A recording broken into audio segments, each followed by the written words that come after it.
दोस्तों, बीड़ी, सिगरेट, दम, दारू, गांजा, चरस, अफीम के नशे में धुत होकर भी इंसान अपने और पराये की पहचान कर लेता है। लेकिन जब इंसान हवस के नशे में चूर हो जाता है तो उसे दुनिया की हर महिला में मियां खलीफा नजर आती है। फिर उसके सामने माँ हो, बहन हो, चाहे बेटी हो, वो किसी को भी अपनी हवस का शिकार बना देता है।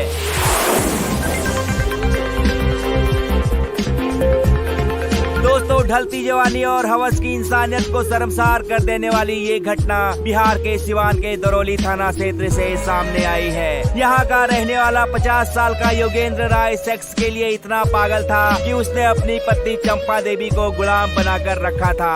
वो सिर्फ आगे पीछे से ही नहीं बल्कि पत्नी के मुंह में भी देता था। उसने अपनी पत्नी को डरा धमका कर ये एहसास करा दिया था कि औरत हमेशा मर्द की गुलाम होती है। पत्नी का यौन शोषण करते करते 20 साल बीत गए। चंपा देवी बेचारी वक्त से पहले ही बूढ़ी हो गई। अब तक बेटा आदित्य 18 साल का और बेटी कोमल 15 साल की हो चुकी थी। बढ़ती उम्र के साथ साथ योगेंद्र राय की हवस भी बढ़ती जा रही थी। अब उसकी बुरी नजर अपनी सगी बेटी पर थी। फिर एक रात को दरिंदगी की सारी हदें पार करते हुए उसने अपनी मासूम बेटी के मुंह में कपड़ा ठूस कर उसका बलात्कार कर दिया। बेटी ने रोते हुए अपनी माँ से कहा, मम्मी पापा ने मेरे साथ रात में गंदा काम किया है। बेटी के मुंह से ये बात सुनकर माँ को बिल्कुल भी हैरानी